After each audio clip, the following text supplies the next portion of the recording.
And today is a good day to have a big day because the report is out. Something that probably a lot of people might suspected would have never seen the light of day. That is into the collapse of CL Financial and all of its subsidiaries and that whole financial mess that happened that potentially could have caused a lot of damage to the country.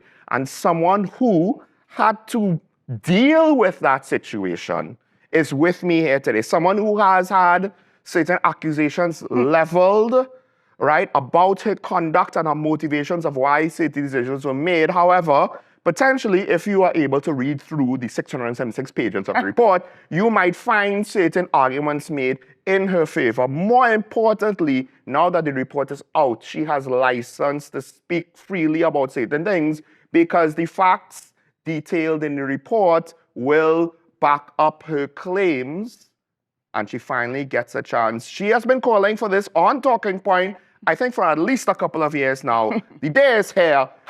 Kindness, Tesheira, folks.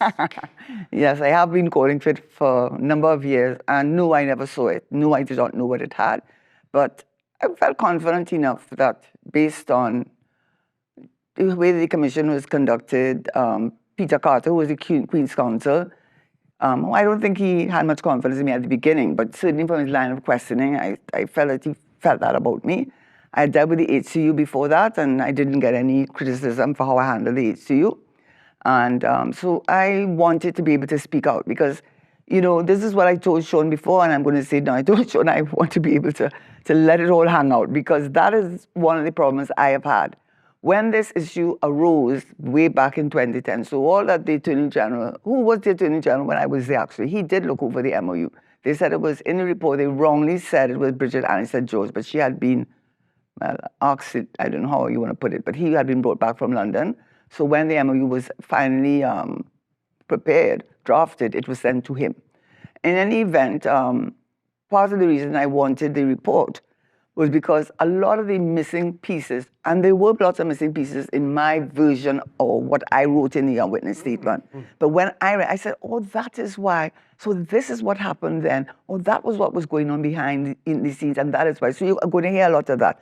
But what I have told Sean is this.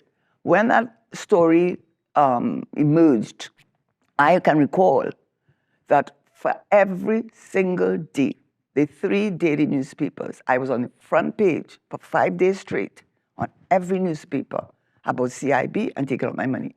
Now that the report is out, not even a little story, not even you call me in and ask me, well, what did he report? Maybe, you know, I'm pretty confident given what transpired. And by the way, when all this thing was going on, not knowing all the parties that were involved in this whole thing, I subsequently found that out. I did ask a senior reporter in one of the newspapers to do an interview because I was never asked. I was just hearing about it, but nobody ever came to me to ask me to give my version or to say what I knew. And I was prepared to say it, I will tell you that.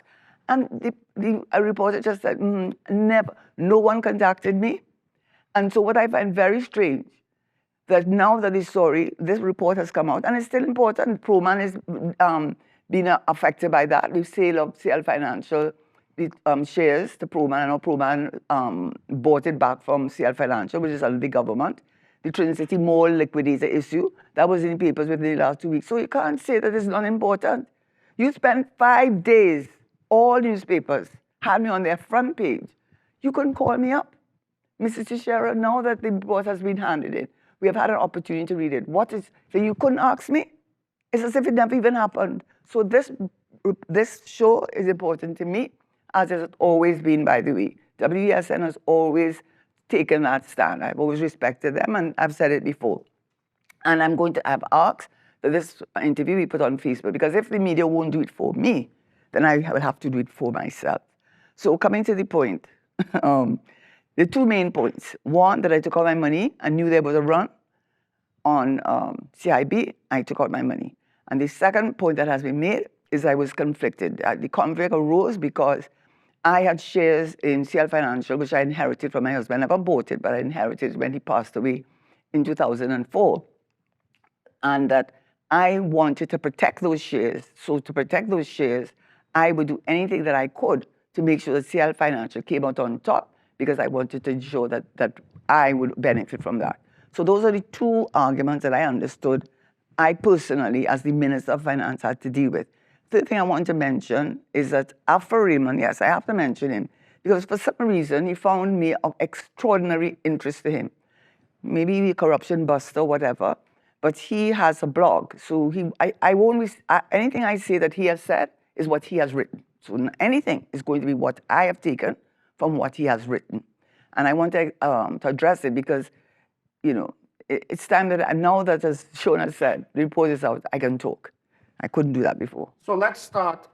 A lot of people have used strong language, but let's start with the first accusation with regards to the potential run, right? And you taking your money out as a part of the run, because, you know, you have at times detailed to me some of the timeline. So start with that. How did all of that come about? But before I do that, this is the important part, and that is the report.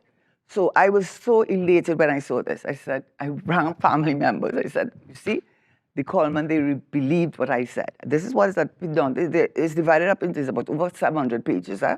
But the last part that's headed section F, page 131.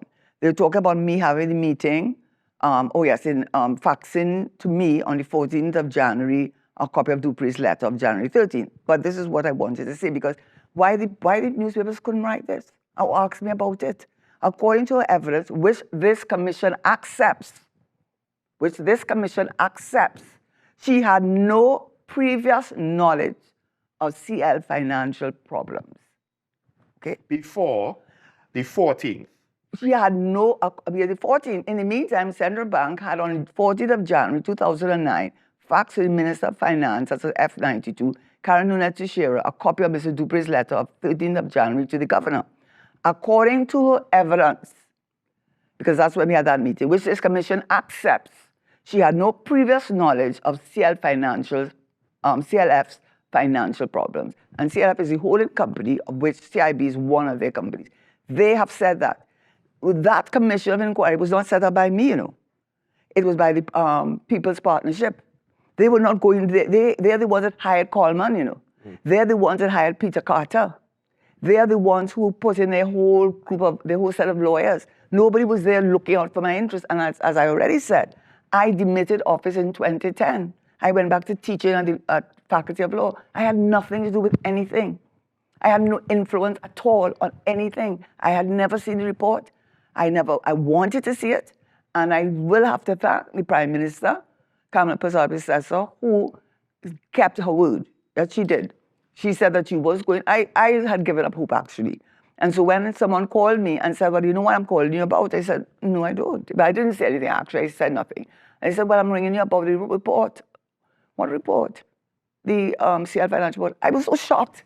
I couldn't believe that she had it. So I spent, well, you know that. I spent over a day, 2 days trying to get the report. So the point about it is, in that one sentence, they are saying I had no previous knowledge. And I will give some indication of that. Yes. Right? But they said it. Now, why couldn't the media call me up? The media that spent 5 days talking about how I took up. Why couldn't they ask me to say, Mrs. Tesheira, what do you have to say about what the commission effectively said? Because I can assure you, if that sentence did not read that, but that sentence said the opposite, it would have been on the, I suspect it would have been the front page. And that's fine, that's so unfortunate. But that's all I will have to say about that. The other thing is the conflict. So let's deal with both of those matters. And I also mentioned to you that I was going to refer to Alpha Raymond's document. The reason why I think it's helpful is because for some reason, he seemed very fixated with me and my incompetence and my apparent, well, it certainly gave the impression that he didn't think I was above board. And he spent an inordinate amount of time devoted to his blog in making comments. So I'm going to use that because it's an interesting starting point to look at it. I don't know if you want to help me to look at it, the January 14th meeting. I don't know if you wanted to. Well, I think one of the things is people might want to ask, how is it that, because you said earlier, you alluded to the fact that there were certain aspects of this whole thing that you didn't know. No, I didn't. And in part because when it first started, from what I understand, either Mr. Dupre because it was his letter or his representatives, Right. they were contacting the central bank's governor first, right? It didn't reach you yet. And then afterwards, Yes. there was certain instances where you left the central bank governor to do his job, and you did not want to necessarily be seen after the fact as someone who was there kind of overseeing him or controlling him. Right. So you're right about that. I didn't know. You have to remember, as the Minister of Finance, that was the time I had the global financial crisis. We were establishing the International Financial Center, and Lehman Brothers was supposed to be our anchor tenant. Lehman Brothers collapsed. Right. Bear Stearns, I recall the gentleman from Bear Stearns came to see me maybe about 2 weeks before this collapse happened to get the government, the ministry, to invest in Bear Stearns. It's an investment company. Bear Stearns collapsed from a Friday. By Monday, it was out of business. And the reason, if you read about it, is a lack of confidence. Within 1 weekend, Bear Stearns, one of the hugest, most successful financial institutions in the United States, collapsed in a weekend. I was very well aware of those things. So as the Minister of Finance, and also to something perhaps people may not remember, we are an energy economy. Oil. I had gone to the meeting in Washington. I think they call it the autumn meeting. They have the spring meeting, autumn meeting. In any event, they had a special meeting, what they call of the smaller Caribbean islands. And I remember talking to Strauss-Kahn, who was the head of the IMF. And I asked him, well, what do you think oil prices are going to be? You think it's going to stay at $100? Because it was a little over $100. He was absolutely sure. Do you know in January, when all this thing collapsed, and which is what... in January. In January of 2000, and that's when we got the letter from Mr. Dupree. By January, oil prices had collapsed almost to $23. I had to go back to the cabinet. I had to go back to the parliament because we just were not making that revenue. So as a member of the government, you are seeing a global financial crisis, Iceland collapsing, Greece, all the so-called developed countries collapsing in a matter of just like like dominoes. And you are in Trinidad and Tobago. You knew about Lehman Brothers, you knew about Bear Stearns, and you certainly knew that the price of oil had also collapsed. So it was in that context, I did not know, and I have said that, I did not know that the governor was meeting with CL Financial, because apparently when you read the document, which is what I read, since 2003, 2004, there were issues. I will say that my deceased husband, Russell, worked with CL Financial, and I know he was not happy. Now, he didn't give me details, but he was not happy, and he did allude to me that things were not, he didn't like how Dupree was functioning in the company. Also, to a lot of people who had worked in the company for many years, including somebody who was my daughter's godmother, was fired. People who had spent their whole life. So there was a whole lot going on. And it's important to know that CLICO was a family-owned business. This was a reference. And because of that, the central bank governor came to you. This is with regards to the legislation you all passed. Right. So, okay, so when I came in, I had this general idea of, but this is I came in May 2008, so this is before the collapse, which happened in September. But I know that one of the things that the governor did come to me to say to me, he said, I want you to take the Financial Institutions Act and get it amended. And of course, I'm new to the job. And he's saying to me, he did say it was because of CL Financial. He did say to me, he hasn't gotten a consolidated account because the Insurance Act at the time, as well as the Insurance Act at the time, as well as another piece of legislation, the Central Bank Act, I think it was, yes, did not give him, because the Insurance Act really did not give him the right, really, to have a review and look at the consolidated accounts. He also mentioned to me, which now took on much more relevance later on, that there were too many inter-party or connected party transactions between the holding company and the several subsidiaries that they owned. And by transactions, it's about the risk. The risk, contagion effect. You hear that word contagion all the time, meaning that if one falls, because they dealt with each other so much in this, not at arm's length, but as related parties, if one of the big ones fell, it would have a contagion effect. It would impact like a domino there, and that's exactly what happened. So as far as my dealing with CL Financial, the only thing that I dealt with before the meeting of 14th of January 2009, the only meeting that I had was the FIA, which I did have it passed, and they did limit the exposure of any company. And as I understand it, that did not sit well with CL Financial because it limited their ability to have these inter-party connections or inter-related party transactions, because I think we limited it to 25%. Before that, there was no limit. A lot of people would think it was the legislation and imposing the limit that caused the collapse, when there were a lot of other factors, like you were saying. Certain businesses of CL Financial essentially bottomed out, I think, including they had a plant, was it a methanol plant? Or and prices? That is true, but I think, let me just say this. Right.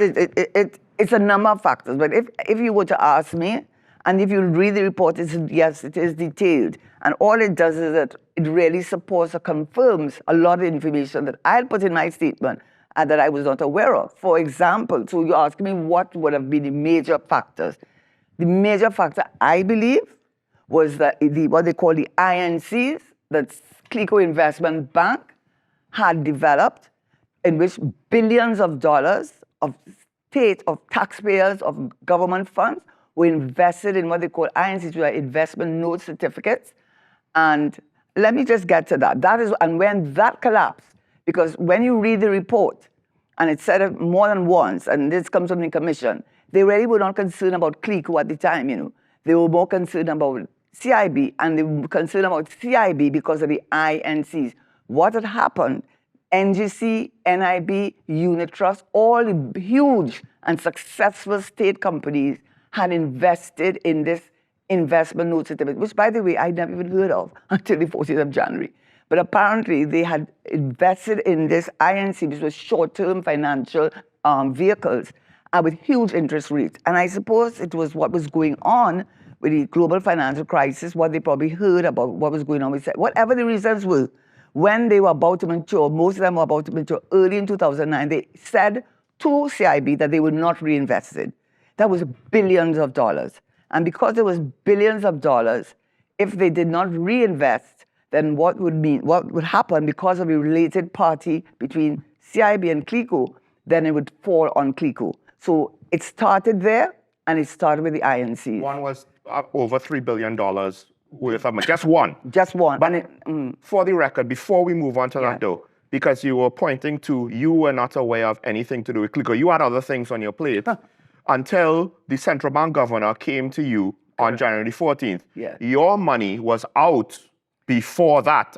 Because people are thinking, oh, you found out about CLICO and then you pulled your money out. No, you took your money out before that. Yeah, but in all fairness, I took it out close to the date on which the governor came and spoke to me.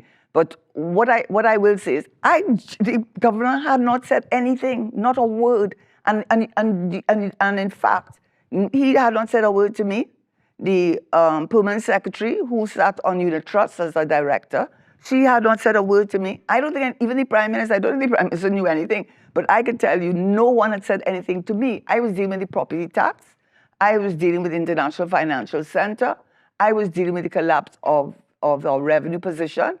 And unless you came and told me, and when did they come and say anything to me? The first time I heard anything was on the 14th of January. By the way, this is technically within your first calendar year. Yes, I don't think you were minister for 12 months yet. No, I was not. So right. I was new to the job. So now let's move on. Do you want to go to the INCs or? Well, what I want to say is that, so the meeting, and so that is connected. In the meeting, I recall that I was in my office, came to work, and I saw this fax copy from Lawrence Dupree talking about they need liquidity support. Temporary liquidity support because of the global financial crisis, and they were looking for the central bank to do that.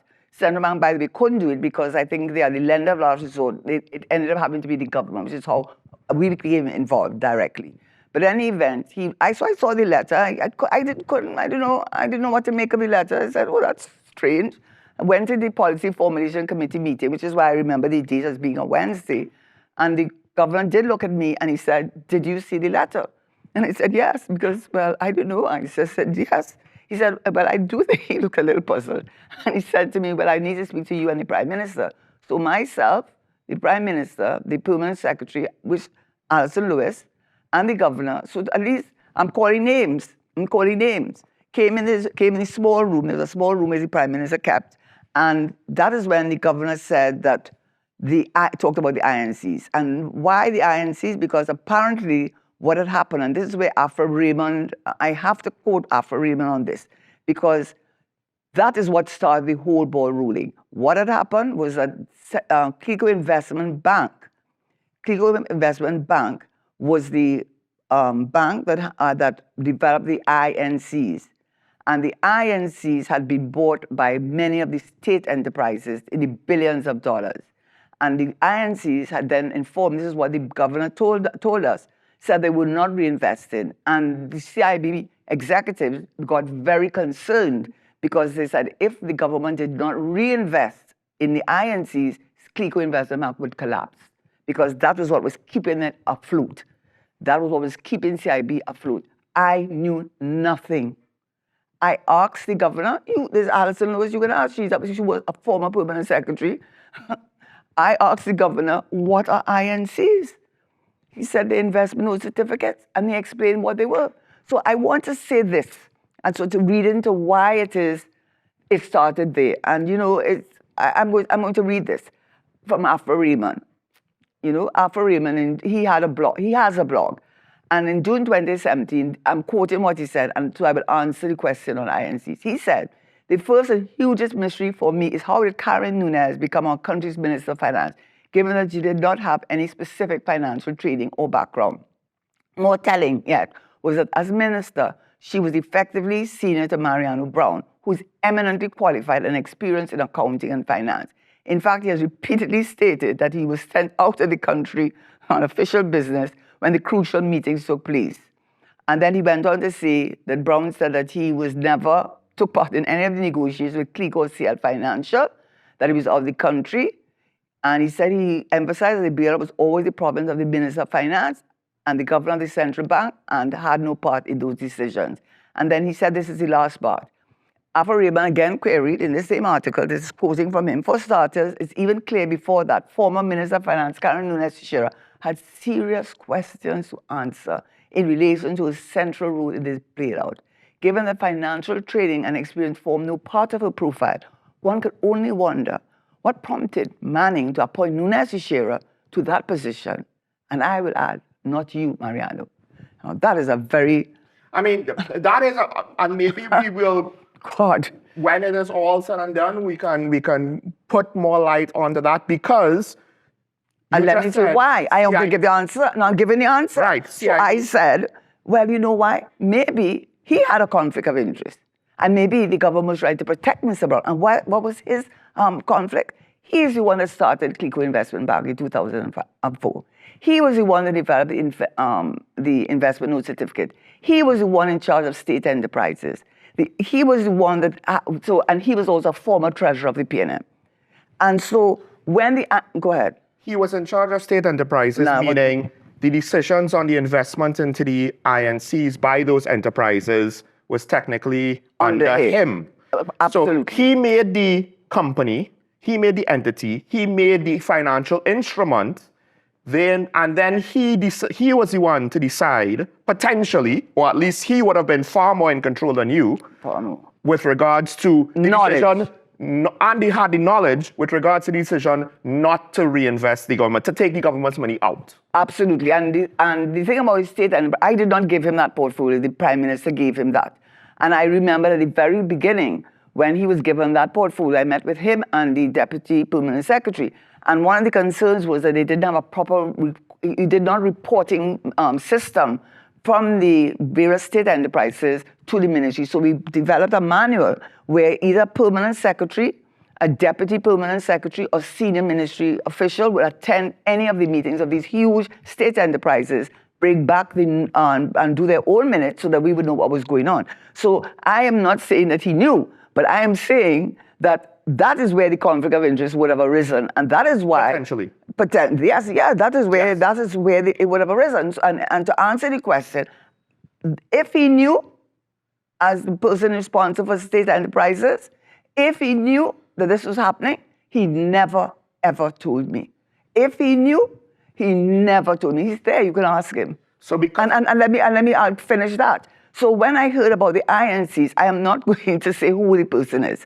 But when I heard about it, then I was told that very same morning that somebody who was a CL, the big holding company, executive on the board, had gone to convince Mr. Brown to get the government to reinvest in those INCs, because if they didn't, CIB would have collapsed. And that apparently happened very early that morning of the 14th. I did not know. That was news to me.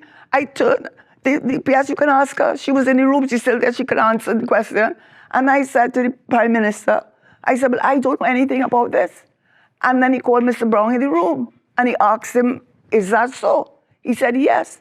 So I asked him. I said, so why didn't you say something to me? I was going to tell you. He told the PS, but he didn't tell me. He told the PS, but he didn't tell me.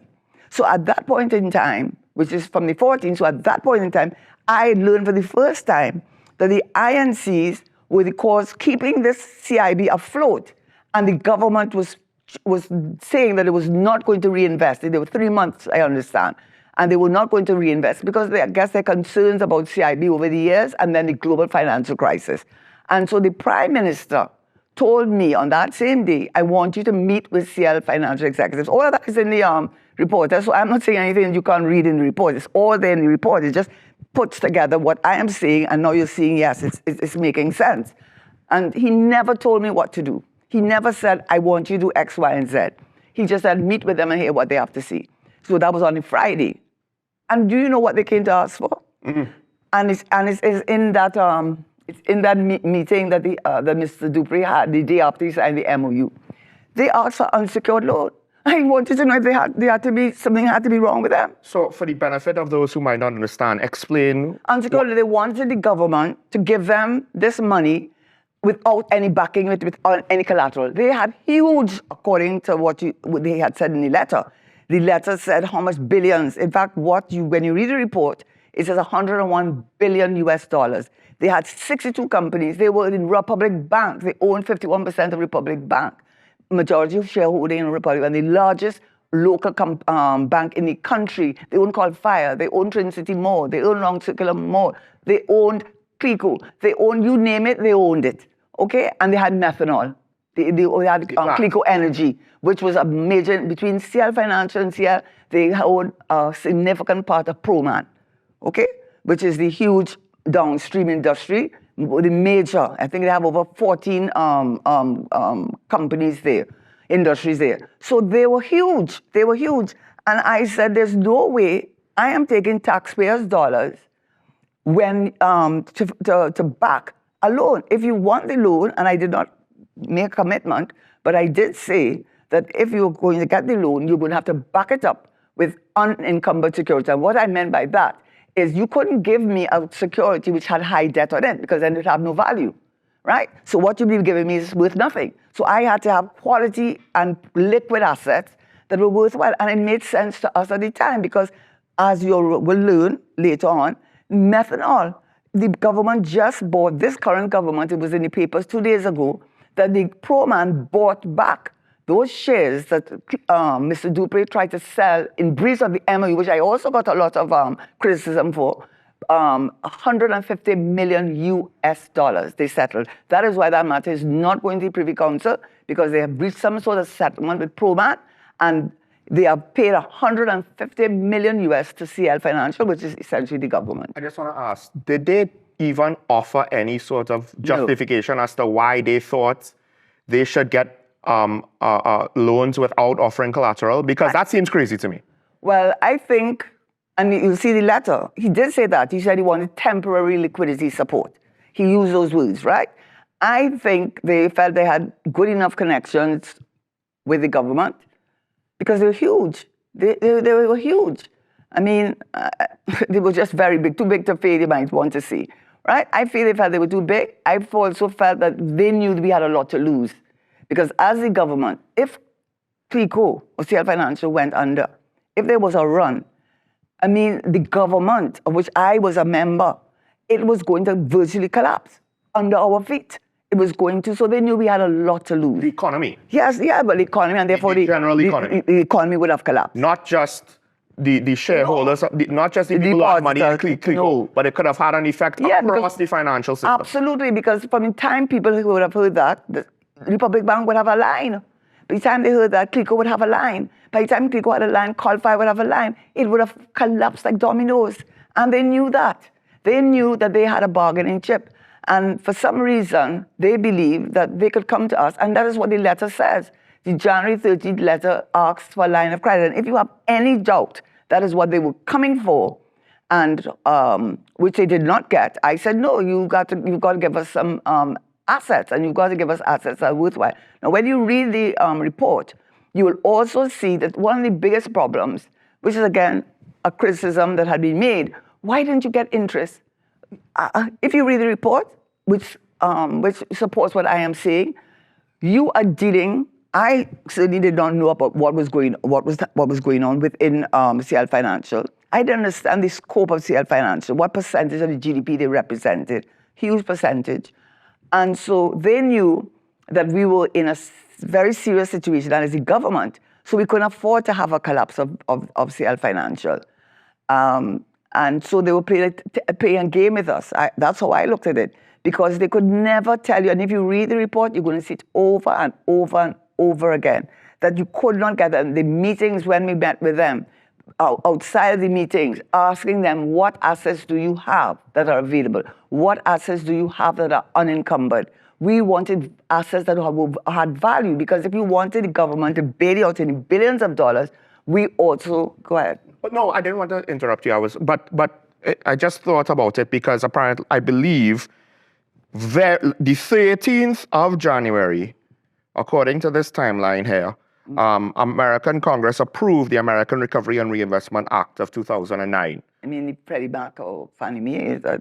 This is basically the stimulus because of too big to fail. Yeah, they did feel, and they were right very big in America. So just correct me if I'm wrong. This is all happening you're speaking about January 2009 locally. This is happening more or less, around the same time. Yeah, at the same time. Right? At the same time that what was happening in Trinidad was happening all over the world. That's why they call it the global financial crisis. And people and governments were trying, again, to help to rescue these companies, not because they want to rescue them, but because they knew the impact, the failure or collapse of those companies would mean. Much more for Trinidad. This wasn't just a player in the financial sector. They were a player in insurance. They were a player in the malls. They were a player in energy. You name it, they were playing every single thing. They had US $101 billion. That was the value. If CLICO went under, the economy was going to go under. And we understood that. And potentially now, if you gave them unsecured loans and they couldn't pay it back, that could have also caused a problem as well, correct? I will tell you, to be frank with you, politically, we would have been criticized for that, because they say, how could you give to a company where Andre Montai was a treasurer of the PNM? How could you give to the company billions of dollars without securing that loan and using taxpayers' money, when you very well know that, based on what we had learned by then, that the reason for the collapse of the CL Financial Group was because of mismanagement, too many intercompany transactions. In other words, they to a large extent were responsible for their failure, and the trigger to bring it all to an end was the global financial crisis. Politically, how was Prime Minister going to stand up in Trinidad and Tobago on the 31st of January to defend his position when it comes out in a newspaper that we took taxpayers' money to back a company that caused its own failure? We could not do that. We could not justify it. So that goes to the conflict of interest point too, because one of the criticisms has been the MOU. When you see that MOU, if you ever thought that the MOU, because that's a question that Alpha Raymond asked also. He said that why did I draft the MOU? Why did we agree to the MOU? And he criticized us for that. So having said that, and you went and read the report, it confirms what I'm saying. On the 13th of January is when we signed the MOU. This is a meeting that he had, this is Lawrence, board of directors, talking about the MOU on the next day, which is January 31st, and then again on February 4th. I did not know about these meetings, because I was on a party to the commission until much later on. So I only saw these minutes much later on. But having seen it, I will read this is verbatim, not my words. This is verbatim what the Mr. Dupre said the very next day after signing that MOU. He said at the meeting, at the Saturday, January 31st meeting, the following minutes were recorded. It was felt by all members that nothing in the MOU favored the CLF group. The MOU was specifically designed to destroy the company rather than protect its assets. The chairman's choice was questioned, as was his choice of legal advisors, whose members felt were acting for Stone Street, which is Andre Monti, rather than CLF. The MOU was designed to give government control of CLICO, where most of the assets of value reside. After much hesitation and deliberation, members reluctantly agreed to sign the resolution to approve the MOU, which was signed previously by the chairman on Friday, January 30th. On the February 5th now, following these are the words, these are the minutes, following the board's view at the last meeting that the MOU was negotiated on CLF's behalf by Stone Street Capital was not in CLF's interest. Members of the board felt that it was imperative that there be no further or future engagement of Stone Street, its principals or advisors. The chairman informed the meeting that in his letter to Central Bank, this is the point, he requested a line of credit. That's what they require, a line of credit, just give us some money. He requested a line of credit, but for CLICO. Instead, the Central Bank, they have MOFs, so the Ministry of Finance or Minister of Finance, and the government took this request and following meetings and discussions had taken control of the financial companies within the group. The subject of the government of control over Republic Bank and Methanol Holdings will put CLF in a difficult position in terms of cash. With its main source of cash eliminated, CLF will now have to liquidate assets to meet operational costs and to finance its borrowings. The chairman acknowledged that negotiation leading to the MOU did not go as planned. The possibility of renegotiating some of the terms of the MOU with the government was considered. So where's the interest? Where's the interest? The chairman is saying, unbeknownst to me, having his meeting, saying the MOU was designed to destroy CL Financial. That's what he said. And if you wondered about that, one of the accusations was that you were trying to protect your share price. Yeah. So this technically goes directly contradicting to that, correct? Absolutely, because if I was trying to protect my update, and I was the one, I was given no instructions from the Prime Minister. He never said to me, listen, they're going to ask you to borrow money.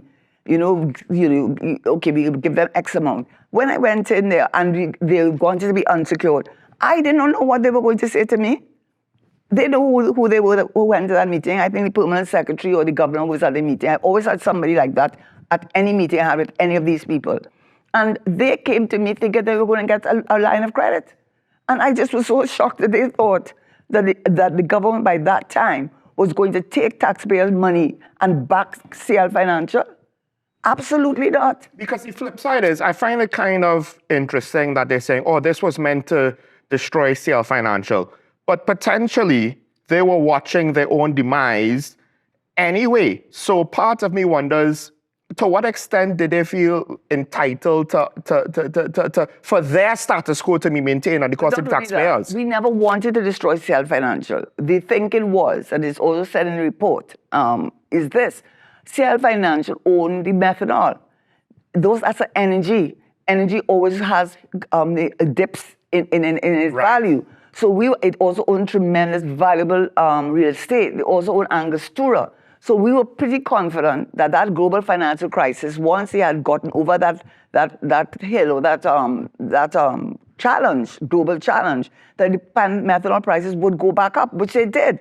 That Angostura would recover, which it did.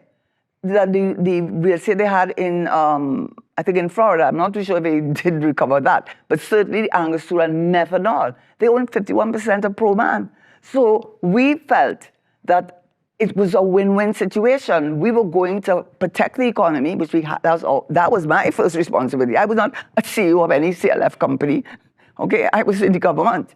So we were going to protect the government and protect the citizens of the country. And in the meantime, give CL Financial opportunity to recover from the valuable assets which we believe that they owned, and by that time they would be able to repay the government, go back into business. Well, I can't speak for what happened after 2010 because I was not in government. But that was the reasoning. And if you read the report, you will see that was part of the reasoning. So it was not about making CLF collapse. It was CLF had created its own problems, as you will see when you read the report. But we didn't want CLICO CL Financial to collapse. What we wanted is to make sure that the government and the economy did not collapse. And we wanted to give CL Financial the opportunity to recover because it had assets which were very volatile in terms of their pricing, and they would recover, which they have. So that was the thinking.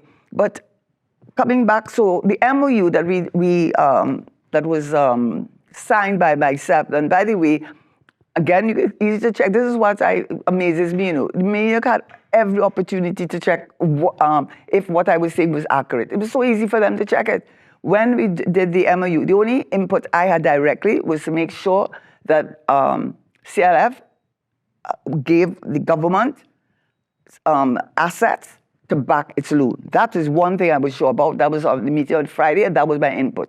But after that, Stone Street Capital, Andre Monti, MG Daly, Joanne Julian, acting on behalf of Stone Street, which is Andre Monti, negotiated the MOU with the governor of the central bank and his staff. We, Karen Nunez Tesheira, Shelley Collymore, Treasury Solicitor, I can't remember his name now, but he was an attorney at law, don't remember his name, Permanent Secretary Alison Lewis.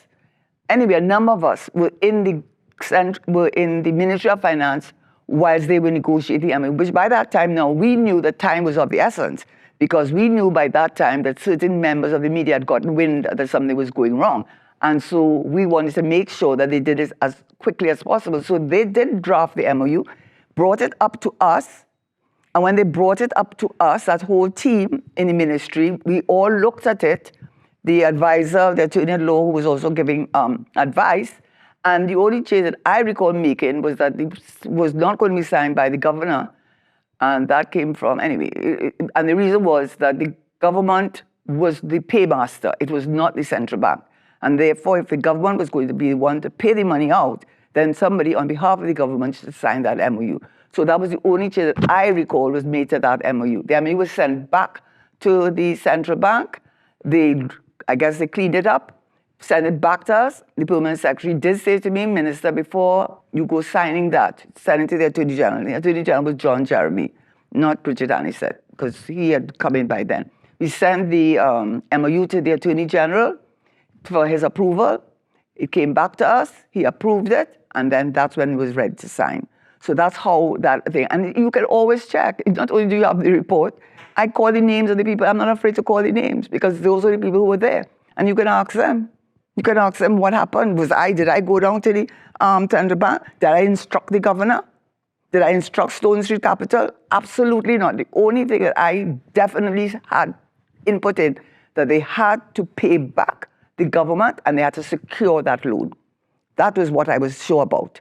And so if you ever wonder if the MOU was worth it, you will see the Pro-Man. This is what I wanted to point out, the Pro-Man sale. The Pro-Man sale, I don't know if you people remember this.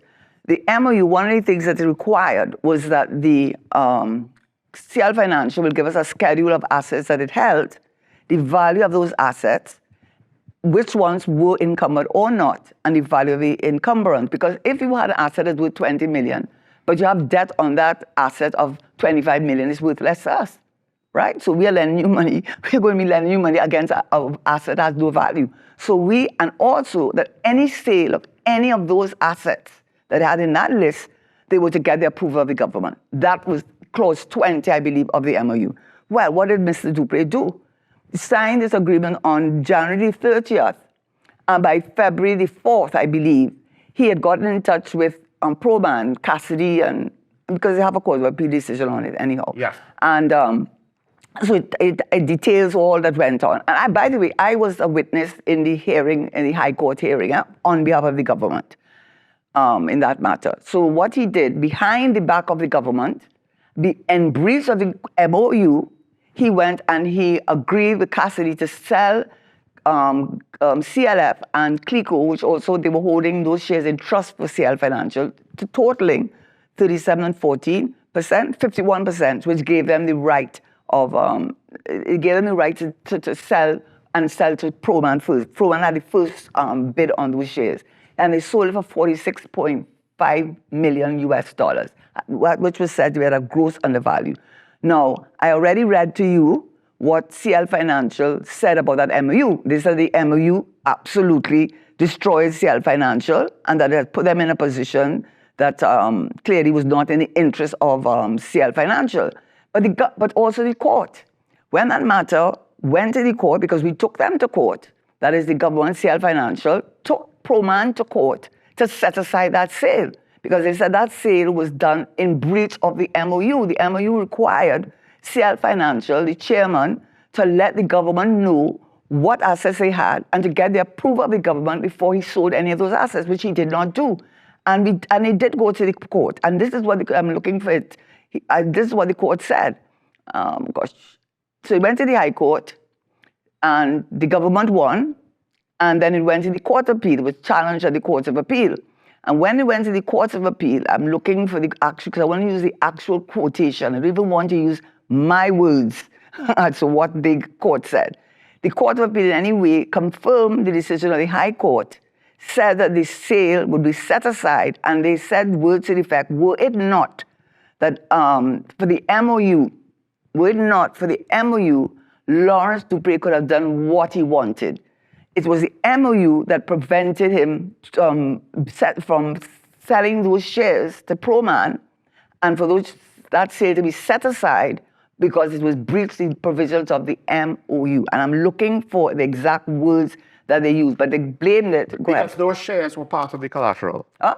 Those shares were part of the collateral. Yes, because Methanol Holdings, it is CLICO Energy Limited, and some other company that was owned by the holding company, CL Financial, and they owned together, when you added it together, they owned 51% shareholding of Proman. And so what he could have done, which is what the Court of Appeal did say, if it were not for the MOU, he could have done what he wanted because he had ostensible authority. That is Lawrence Dupree.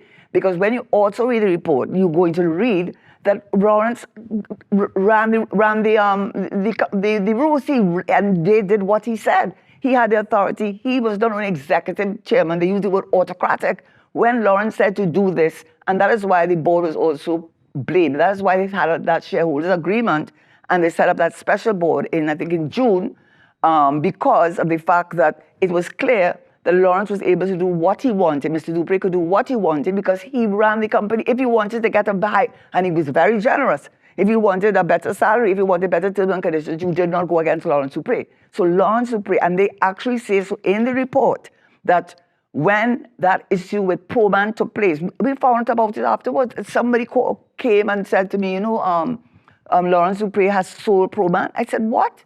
Yes, and they told me that what he sold it for, that is what was, and he did that in breach of the MOU. And it was bad because it was undervalued. Not only bad because it was undervalued, the point I'm trying to make is this. People have criticized the MOU. Yes. Right? And I am saying, and I'm looking, I am saying that when that matter was taken to court, the High Court, where the court said that the sale to Proman of those shares was set aside, one of the main reasons for setting aside was because it breached the provisions of the MOU.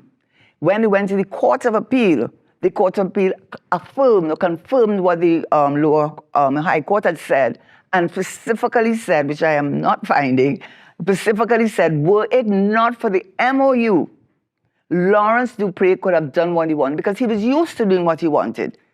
So they said that is what stopped it's the MOU that prevent, and because that sale was set aside, the undervalue of those shares also brought up the issue of fraud. It's laid out in it, and when they said there was fraud, they said there's no way that Mr. Cassidy and I think his son could not have known that something was amiss in CL Financial because it was all in the papers. Mm-hmm. They also knew that the MOU had been signed, so they knew that something was amiss. So when Lawrence Dupree met with them, I think in Tobago, wherever it was, or Florida, anyway, wherever he met with them, and Gita Sakalo was helpful in that regard, although she felt they sold it for undervalue, he had to have known that something was not amiss. Plus two, when you look at the Proman agreement, there's a process if you're going to buy.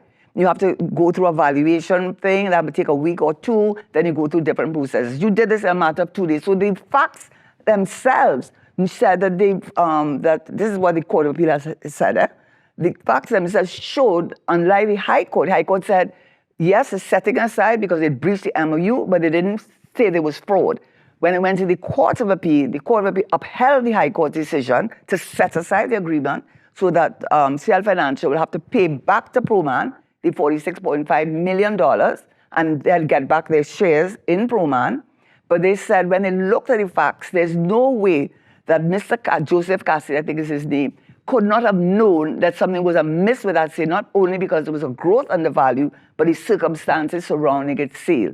So when it went to the Court of Appeal, which is the point I'm trying to make, and I'm trying to find the words themselves, but what I'm trying to say is it says very, very clearly that it is the MOU that made the court come to the decision that the sale to Proman of those shares had to be set aside because it breached the provision. I think it was clause 20 of the MOU. As I said, it's also dealt with in the report. And now today, I read it 2 days ago in the Guardian, when that sale was set aside, Proman wanted to buy back those shares. Remember, they bought it for $46 million, which is next to nothing. They just paid $150 million US for those shares, which confirmed that methanol was going to go up in price. But now the government, which is CL Financial still, has now gotten $150 million US for those selling those shares to Proman. Whereas, and the point I am trying to make, and I'm still looking for it, but I can't find it. So, just want to say, because you say, well, Mr. Dupree could have done what he wanted, and some people might not understand why that's a bad thing, because this has been brought up that he effectively, there were, on some level, to the point where it could be described as an internal and external Ponzi scheme. There's a lot of criticism with how CL Financial's business was being done. As you say, the interconnected transactions, the interconnected risk. So letting him do whatever he wanted, that's what got them in this position in the first place. As the government, it's not necessarily responsible, would you say? This might be an oversimplification, but it's not necessarily something where the government should be fine with, oh, well, let him continue just doing whatever he wants. Yeah, I got the quotation. Sorry, I'm going to answer you. This is what he said. They went to the Court of Appeal, right? And I'm quoting the Court of Appeal. These are not my words. This is the Court of Appeal.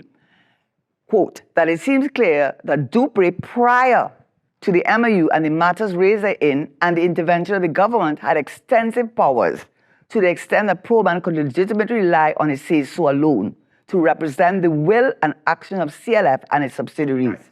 The Court of Appeal re-emphasized that, quote, without the MOU, Mr. Dupree could have done what he wanted, and would not be liable for fraudulent sale of the Proman shares in breach of the express provisions of the MOU, which is answering your question. Because one of the issues that came up was, did he have ostensible authority? Because they have a board, so the board is supposed to make a decision. But when they looked at how that board operated, and that is why you had the shareholders agreement and the appointment of a board in which government was represented, CL Financial had representation, and the chairman of that board would be one of the persons appointed by the government. So the government wanted that because after the Proman, you could not trust CL Financial. And you could, and that is another thing that you find out too. You could not trust their word. And so the question came up, well, wasn't the board supposed to have made those decisions? And if it is that Mr. Dupree made the decisions to sell the shares, is that a board decision? And they looked at how the board and how CLF had been run. And what they showed is that, and Mr. Caballo gave evidence to, read the report, he says that Mr. Dupree ran that as his own fiefdom. He ran that as his own kingdom, and nobody had, no one would go against him because their fortunes lay with Mr. Dupree.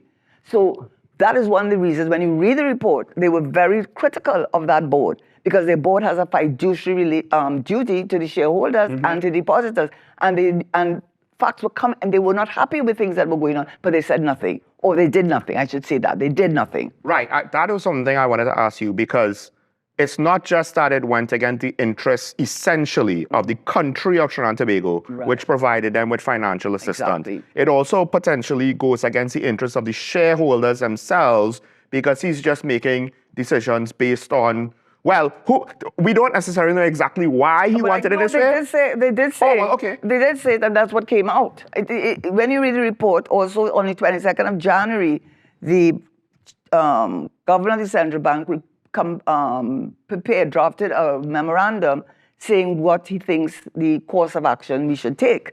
And among those things, we understood why CLICO found itself or CL Financial found itself in the position it had. Because what CL Financial, it's really terrible, when you read it, When you read about Dalco, which is a private family-owned company in which Mr. Dupree was funneling that money. They supposedly were, what were they supposed to be? They were supposed to be a consultant, some type of consultant. But it was millions and millions of dollars. It was really with the family members. So what they were doing, I think what his business plan was, the EFPAs, which they were taken to court. But he won because they said it was not an insurance product, it was a financial product, so it didn't have the limitations that apply to insurance products.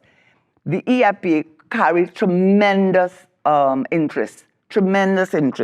And so people were buying up these EFPs, and the money that was made from the EFP, instead of it being taken and put in the statutory fund, which is to make sure that if there should come a point in time that you had to pay the depositors who had put their money into CLICO, that you had enough liquid assets in the statutory fund to be able to pay them. But instead of taking that money and using it for CLICO, Mr. Dupree used it to finance his big projects. He bought, I think, something in Europe. He bought the land in Florida, and he made all kinds of investments, and he was able to do that because of the interest rates that they were obtaining from the sales. So it was like a Ponzi scheme, as you have already indicated. So it was not for the good of CLICO. It was not for the good of the shareholders. It was not for the benefit of the depositors. It was for Mr. Dupree to have access to liquidity, enormous liquidity, which he got from the sale of the EFP, which I never had. My husband did not have it, nor did my children. I asked somebody from CLICO, Suzette Martin, to please look and give me a letter to that effect, because somehow people thought that I had an EFP. I didn't even know what EFP was, to be honest with you. In any event, that is what funded CL Financial. And what happened is that when the global financial crisis hit, when CIB with the INCs could not get the government to reinvest and prop up the CIB because of related and the contagion effect, when CLICO was not initially affected, but effectively when CIB was affected, it affected CLICO. When CLICO got affected, Republic Bank got affected. And so it went, and so it went. But it all started, as I understand it, CL Financial, Mr. Dupree wanting access to this money. And that is why the board of directors were held to be, I wouldn't want to use the word accountable, but definitely after the Proban sale, where Lawrence, by the way, unknown to them, again, when you read the report, you will see that, he had, unknown to the board, executed a power of attorney for himself, Andre Montai, and Gita Sakal, which allowed them to do what they wanted. And the board was not aware of that. No, they were not aware. He hid it from them. He also hid from them. They didn't even know about the sale of this, CLICO Energy to Proban. They were unaware because he could do what he wanted. So which is why that argument about ostensible authority fell apart, because yes, it is true that Lawrence could do what he wanted, and the board was really, the board didn't have any way to stop him. Well, didn't have any way to stop. How about not being on the board? How about that? How about you have a fiduciary duty and you are seeing that this man is taking very, very risky decisions which are not in the interest of the share, and you know it is risky, and you say nothing because it allowed you to maintain your position on the board and to benefit, because a lot of people benefited from CLICO, and if I'm going to be absolutely frank with the listeners, I mean, Russell, my husband, I mean, if it was not for Lawrence Dupree helped a lot of people in this country who today have done well, their children have done well, because unfortunately, his business model was not a good one, but there's no question that many people saw I don't want to use the word benefit because it looks like it's something bad. It's not something bad. It's just so unfortunate. It's unfortunate, the whole thing. But coming back to what you asked me, INCs with the contagion effect, EFPAs with the huge interest rates, and the mismanagement of CIB. So coming back, I want to say this, and I'm going to take a chance, but it's true though. So I'm taking a chance, but it's true, right? One of the things that Afro Raymond did, and so he gave me the opportunity to do it, he had Afro Raymond assertions bail out wreathed in corruption. This is what he said. Mm-hmm. This is a YouTube video interview with well-known US podcaster Abby Martin entitled Corruption in the Caribbean. Afro Raymond asserted, and I'm quoting him, that, this is the quote, the bailout was wreathed in corruption because it was discussed and agreed upon behind closed doors. So he said it's closed doors. And he said, so I want to answer him as to what he's implying that something bad was done. Yes, this was behind closed doors. And guess what? Again, if you see the report, on January 30th, which I did not know of that meeting, the governor had met with persons in CL Financial to indicate what the state of play was. And one of the things that he did say to them was that the government was going to be asked to assist, but who was not going to benefit with non-third parties. So if you were, if you were not only third parties, if you were third party, meaning you had arms length dealing with CIB, so you were not responsible for what happened with CIB, you were innocent in a sense, the government was going to make sure that all the depositors who qualified, that their deposits would be transferred, I think, the first citizen, and effectively within a year or so, persons would get back the money that they had spent, that they had invested in CIB, because they were innocent of what had happened at CIB. And what had happened, he did say, and it's in the report, apparently he did say that the only persons that would not benefit are persons who are not third parties, because they would have been shareholders, they would have been the chairman, the CEO of the company. Those are the persons they would not benefit because they would be seen to have contributed in some measure to that. So the meeting that he's talking about happened the next day, I believe it was the next day. And the governor did call me and ask me and said he wanted to meet with me because the MOU had already been signed and he wanted me to know, and he did say that he wanted to make sure, I'm going to say it, Andre Monti did not benefit. So he said that is why when you read the MOU, it says persons who are not third parties would be the current CEOs and persons who were the CEOs within the last, or chairman within the last 2 years, their spouses and children. And that included Mr. Monti. I agreed with him. I agreed with him. I said, yes, they don't have to benefit because you caused the company to fall down. And from the government's point of view, I could not be seen to take taxpayers' dollars from, and not only that, taxpayers' dollars, but a person who was a former treasurer of the People's National Movement Party, that I was going to use taxpayers' dollars and include that person. So I agreed with him. He asked me what I thought. I said, yes, I agree with that definition, who is not a third party. And I'm not going to say this because it is true, but maybe in any event, you can well imagine that people were not happy with that decision. Well, we discussed it before, so you could just say yes or no. Some attempt was made to use political channels, but to the credit of the government, that did not succeed.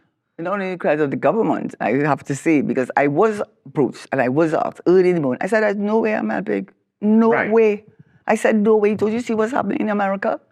But there was an attempt to also bypass you as well.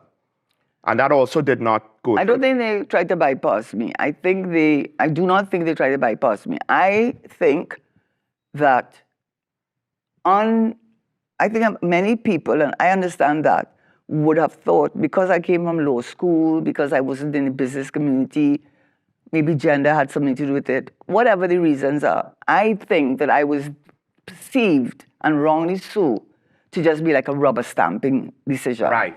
That's what I think that's what the view I believe was held. So bypassing me, you didn't have to bypass me because the view would be that once you got the okay from certain people, then it was a done deal that this would happen. And I just said, no, I'm not doing that. I'm absolutely not doing that. And all the cards fell down after that. And just to also put this into further perspective, while you had the global financial crisis, you also had, and I can't remember, forgive me, to what extent the whole Bailey Madoff case also was unfolding around this time. He was arrested into December 11th, 2008, and I do find the parallels very interesting. Here you have someone who's highly respected, and the return on investment and anything he touches is very high, and then it turns out what's too good to be true ends up being too good to be true, and it comes back down to, well, to what extent was, in the case locally, was Mr. Dupre's behavior, as you said, it was risky. It was very aggressive, and a lot of people want to say, oh, well, the government mashed him up, but the point was he was in a untenable or a position that was too risky. And not only that, you know, what was really a big problem? I mean, it really, and you will see that repeated. In fact, I would say the part of the report that anyone should read is the part, I think, in section F, where they talk about the position of the central bank, the government, and CL Financial, how the interplay between them. But really, what was really frustrating, and, you know, and also when I read it too, because I didn't know this before, apparently the governor had a very terrible relationship with CL Financial. They seemed to be very abrasive, very, they usually were rude, and they would say they would do something and they wouldn't follow. But I would not have been, this is in 2003, 2004, I'm at the law school. So right, but I mean, on some level though, that does kind of make sense. When you think about everything in context, CL Financial, whoever controls it, is accustomed to doing whatever they want and having their way, to the point where now individuals basically look at even the MOU as a, well, look how bad it is for us, not necessarily appreciating, well, you were in the bad position to begin with. And as I was saying, I think what really, for me anyhow, coming in at that stage, you come to us and you want us to give you a loan. We say the loan has to be collateralized, we need to be secured, you need to put and give us assets. And I can assure the public, and it is said in the report so many times at different points in the report, you could not get a straight answer from them. Yes. You could not get a straight answer. You asked them up to the meeting, the 24th and 25th, when we had a huge meeting where the public bank was represented, the governor of the central bank, his lawyer, Nicole Chapman, the permanent secretary was there, Andre Montai was there. On the 25th, we got Lawrence Dupree to come, which is the Sunday. We had him come to the meeting. You could not get them to give you a straight answer. Every answer was they had valuable assets. They had a temporary liquidity crisis that they just needed some help out. And then once that period passed, everything was good to go. You could not get them. That is why the Proman thing happened. You could not get them to tell you what their assets were. And the frustration is shown in the meeting of the 24th and the 25th, when we called the meeting at the Ministry of Finance. It started and said over the weekend because things were closing in on us. And you have to remember too, you know, I am not a CEO of any private company. You know, I was working as the Minister of Finance, and my concern is the country. My concern is I have to report to the Prime Minister. So things were closing in on us, and up there you hear me asking them, give us what assets do you have? What do you have available? What does not have in common? You could not get them to answer until Gita Sakal, just out of the blue, which I will never forget, and they quoted that in things. So I am not saying something. It's in the report where she said we have nothing to sell. Well, when she said that, I mean, you know, I just had us, you know, you just had to keep your face, you know, a stone face, because you couldn't show the shock. But when she said that, I said, well, this is me. I mean, we might as well close up shop. And that's when we went to the Prime Minister, the Governor of the Central Bank, the Permanent Secretary, Alison Lewis, myself. You can all check this, you know. You can all check this. It's about 6:37 in the evening, the Prime Minister's residence. When Gita Sakal said that, we said, but this thing is a serious situation. We went to the Prime Minister, the Governor explained, I said something, the Permanent Secretary, I can't remember all, but all three of us were of the same view that whether we wanted to or not, we had to bail out CL Finance. We had no choice. And so we got the Prime Minister to commit, it's in the report, $5 billion, because at that point, we could not even tell how much did CL need to borrow, because they would not be honest with us. It was just so terrible, you know? You needed to know, to get some idea of the financial situation before you just give out taxpayers' dollars. And even you read it, you will read it how many times? I'm sorry, but you know, Mr. Caballo, I mean, oh my God, he was the chief financial officer. You could not get them. Mr. Ram Ramesh, when he did his report on the 22nd of January, talking about they have excellent assets, valuable assets, temporary liquidity. You could not get them to give you a straight answer. And meanwhile, you have to understand, meanwhile,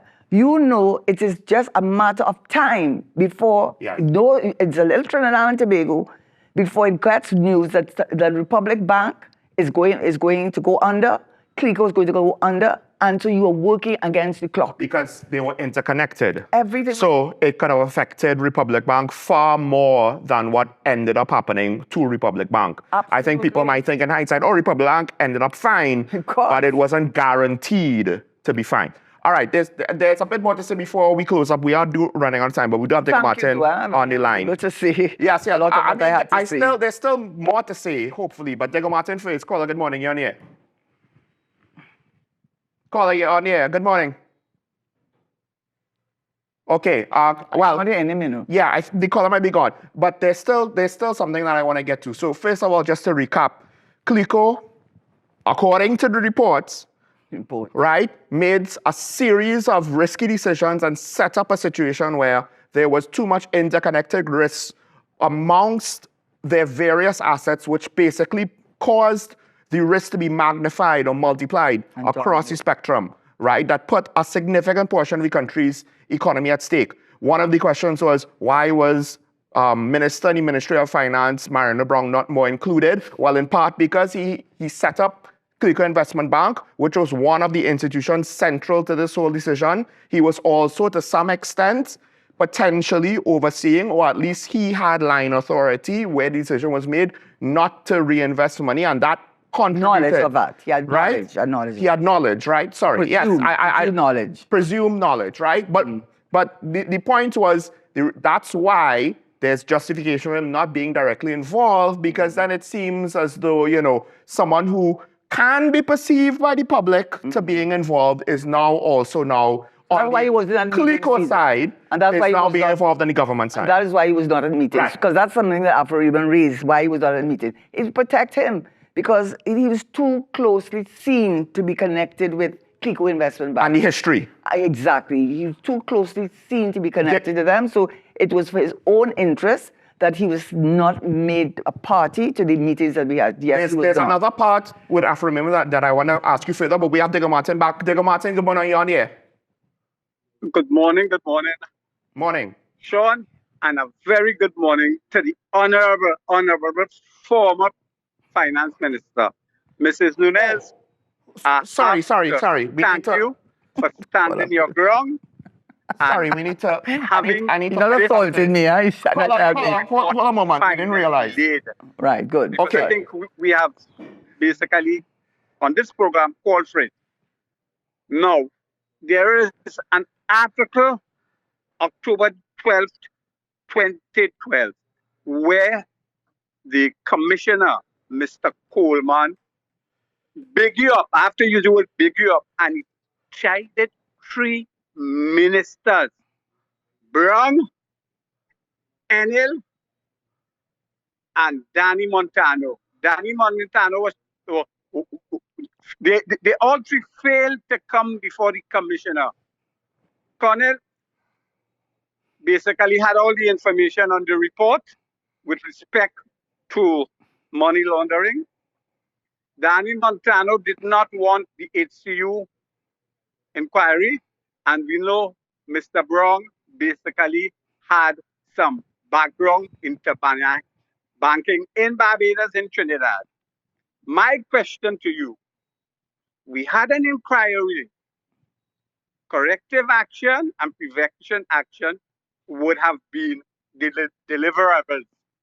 Why did these 3 ministers did not want to come to the inquiry? So as a company, because this is as big as you say, Madoff and Enron. Well, nobody Madoff ended up behind bars and in shackles. Was there I believe there was a real cover-up. And I remember the dialogue between Mervyn Assam and Mr. Daly. It was vociferous, where he questioned him, trying to protect his client. And we know his client, Mr. Montai, I believe, the PNM treasurer. So I am saying anybody who would have had an adverse comment would have been given the opportunity by Coleman to respond to it. Mm. I am saying KCR knew that and he appointed those people.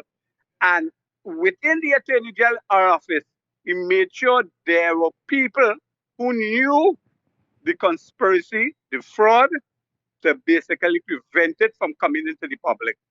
And John Jeremy, the Attorney General, in Parliament on Friday night, told us the conspiracy to fraud, money laundering, possibly in Barbados next to the Governor General and offshore. I think we must not let this die. It cost us 28 billion. It cost, I don't know if any people who had investments or things died by suicide or had breakdown, because I know Enron and Madoc thing people suffered.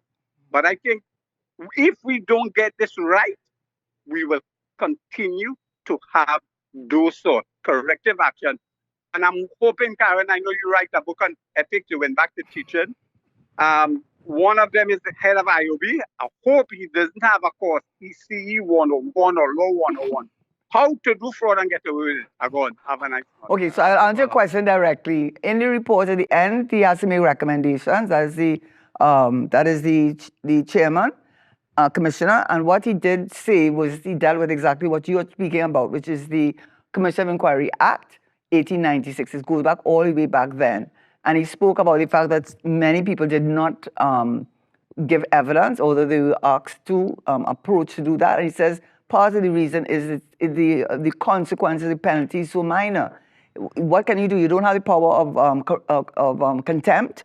It doesn't have the power to find you in contempt of court. And also to the failures to come, I think it's maybe $1,000 a day. It's a minimum. For people that have money, it's neither here nor there. If you don't want to go, it is the price you pay for not going. So there was no, in the legislation itself, there was no provision that gave them the power to enforce the attendance of persons who wish not to come. So what he did recommend is that they need to relook at the Commission of Enquiry Act to make it stronger, more robust, and to ensure that it has greater powers to ensure compliance by persons. Regarding what you said, but I can't respond to that. Okay, we have a couple comments to get to, but before that, I just wanted to clarify on something because you brought up that Afro said that this was done behind closed doors. And you went on to explain, but I wanted to be a bit more specific with regards to, look, it's very easy to say, oh, something was done behind closed doors in the dead of night, and it sounds so bad, except behind closed doors in and of itself doesn't mean as much as you always think it means, right? Especially when, what is the context of the situation you're in? Is the situation you're in requires completely open transparency always, or in this situation, I wanted to give you a chance to restate the point. You are trying to prevent a loss in confidence in essentially the financial institutions of Trinidad and Tobago and the collapse of the economy. So you couldn't do this out in the open for the public to hear this, and then that in and of itself would have started the run, right?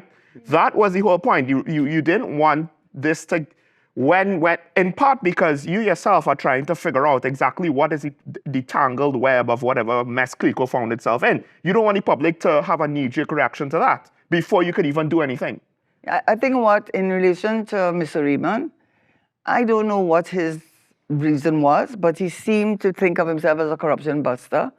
And somehow the size of CL Financial, and my position as being the Minister of Finance, gave him the opportunity to promote himself. That's how I look at it, because he was dogged in his coming after me. And, you know, I actually asked to meet with him. I went with my daughter to meet with him because of the articles that he was writing. He made himself a party to the Commission of Enquiry.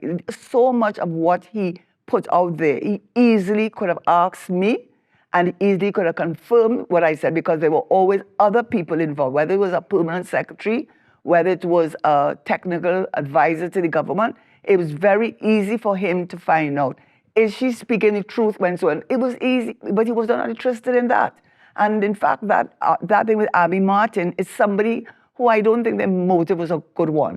They wanted to make sure that I found out that he had given Abby Martin, this YouTube person who apparently is very popular, to talk about it wreathed in corruption. So you know from the headline alone that you're saying something is bad. And then you're saying that I met with the governor behind closed doors, obviously saying that I was something nefarious. I already said, the meeting, I'm so glad you asked that, Mr. Raymond. I am so glad. Because you know what that meeting was about? That meeting was about who was going to be a third party and who was not. And you know what we agreed on? That Andre Montai, who apparently had much invested in CIB, was not going to be a third party and therefore was not going to benefit from taxpayers' funding.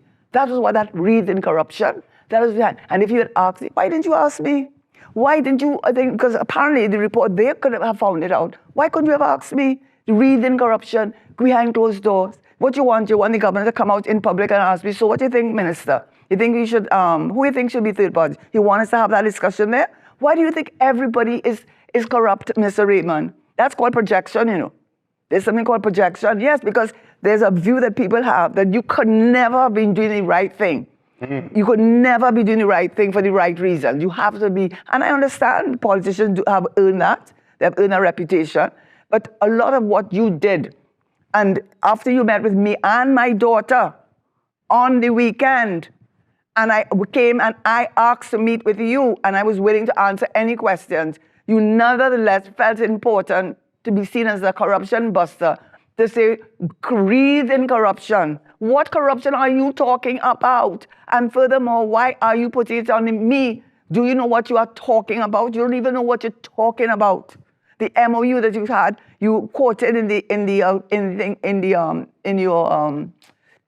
YouTube in the 27. I quoted you, you know. So it's not that I saying what I think you meant to say, you know. I am quoting what you said, and you seem to be focused on making me seem as though I was corrupt, and Mariano Brown as if he was not corrupt, and that the Prime Minister had to have some nefarious reason why he had me dealing with CL Financial and not Mariano Brown, who was eminently suited to do that. You seem convinced, and I am saying to you, Mr. Raymond, if you're any decent human being, the reason corruption, I don't know where you got that from, but it certainly does not refer to me. And when you said I met behind closed doors, that was the meeting. That was the meeting. That was the person. That is what the governor asked to meet me about. And when you talk about the MOU, which was that Mariano Brown said it was not worth anything, you quoted it, he called it a memorandum of agreement. That's what he called it. And you said that is what the Court of Appeal used against Pro-Man.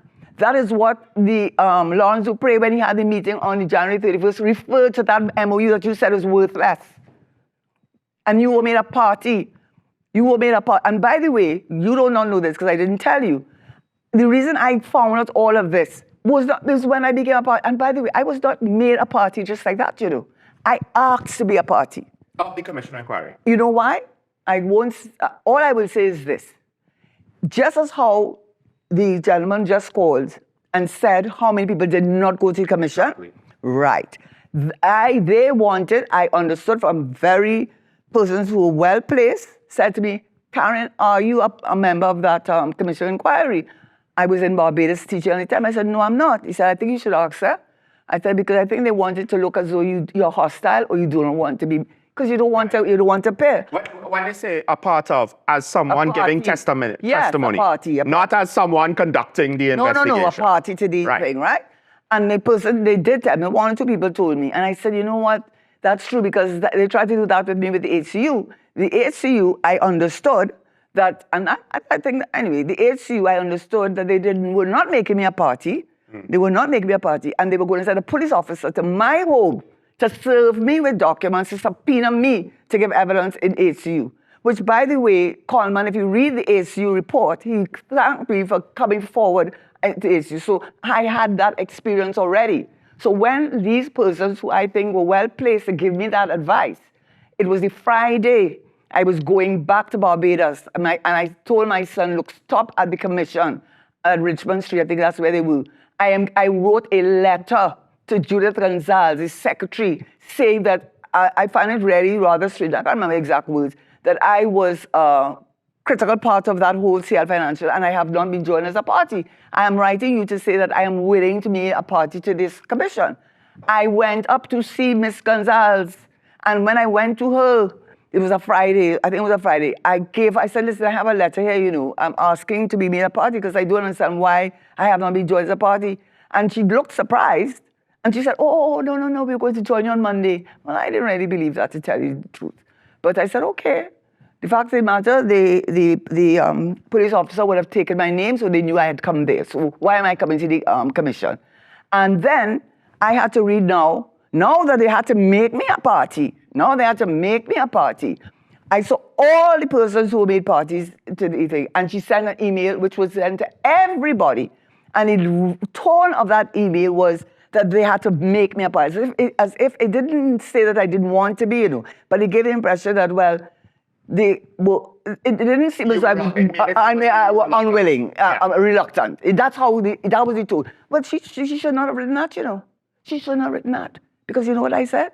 I said, as you may recall, Ms. Gonzalez, I came to your office with a letter, requested to be made a party, at which you advised me that you were going to make me on Monday. So, therefore, it was words to that effect. And I said, and if anything I have written is not supported by my recollection of what occurred, please correct it. Not another word. So we are running out of time. I'll just say this. You know what that says, Sean? Yes. People do not know. People think that, you see, CL Financial, I will tell anybody who has no confidence in politicians, you are right. Because that experience, there are things that I cannot say. But when you have dealt with a situation like CL Financial, I can tell you might be so surprised at the people who, when you start to connect the dots, who are involved and what they are prepared to do. I will say, to the benefit of the Prime Minister, Patrick Manning, he absolutely had confidence in me when he never gave me any instructions. He listened to what PS had to say. He listened to what the governor had to say. I'm sure he listened and kept his eye on me to make sure that he could trust me, because he probably had bad experience with other politicians. But the point is, I can say the governor, the permanent secretary, Alison Lewis, the prime minister, and I would say myself, whatever failings any of us may have had, one thing that joined us all together was we had the interest of Trinidad and Tobago first and foremost. So whatever decision, we don't have 2020 hindsight. We don't know what is going to happen. What we know is we are dealing with a critical situation, and I can say that there was that confidence and trust among us or between us, and we did what we did. And the consequence of that, there was no run. Was there a run in Trinidad and Tobago? It was absolutely no run. And that is because of how the governor dealt with it, how the PS advised me, how the Prime Minister allowed us to do our work, and had the confidence in all of us. That's all I have to say. So I did say this, that Afro-Raymond put some questions and we'll get to them. And Karen immediately got to the main one of them. One which we can't necessarily answer. But now with all of that, I'll just throw this back out there. Why was the Minister of Finance at this time chosen to be the Minister of Finance, and the Minister in the Ministry of Finance chosen not to be the Minister of Finance? That question was posed by Afro-Raymond, maybe with an implied negativity. He did. However, I wasn't qualified. However, I would beg to ask, why? Without anything else, why? Because of the inexperience? Well, let's just point out to the fact that an inexperienced politician tends to not have the baggage and the history and potentially the influences that affect the judgment of an experienced politician. Take that for what it's worth. Last thing, we have some comments to put in here. I want to put these two comments together. The top one came in first. A lot early in the show, I didn't want to break Karen's rhythm. Karen's body language and verbal language shows she's a stranger to the truth. But look at the bottom. Karen is talking very knowledgeable and educating the population. And to the first commenter, I'll say this. Report. I'll say this. First of all, everything Karen said, the amount of times she said it's in the report, if it was a drinking game, you'll be drunk by now. That's point number one. Point number two, what you're giving me doesn't prove the veracity of the statement in any which way, because you give me nothing to work from. What is the claim by which I could then say, well, Karen, this person believes this, and this. This is just an open-ended statement. This gives me, technically the interviewer in this scenario, nothing to now ask Karen. So what am I supposed to say? Because everything she said, she's basically pointing back to the Commission of Enquiry report. That was not facilitated or written by her. It was written by somebody else, right? So listen, it is what it is. The reason why you might think that she's, maybe in her body language, you are subconsciously detecting she's holding back, because there are certain things that she would have been privy to personally, because she was there, that on some level, it would be very difficult to reveal publicly, right? That could, because it would be her word against others, right? And it would cut a whole host of mess with regards to potential slander and defamation, and she doesn't necessarily have physical proof to say these things. What she is saying, she can point to the timeline as to the Commission of Enquiry report. Or, notice, if she can't point to that, what does she say? You could ask the people who were there that weren't me to back up what I'm saying if what I'm saying is true, right? So, and maybe I'll close with this. There was a narrative. Now, I want to ask you exactly what was the basis of the narratives in this situation beyond just, well, you know, it can't be a coincidence. This is how it usually is, right? Where there's smoke, there's fire. What is the specific actual piece of evidence to support these narratives? Because Raymond, when he says this statement, why wasn't Mariano Brown the Minister of Finance?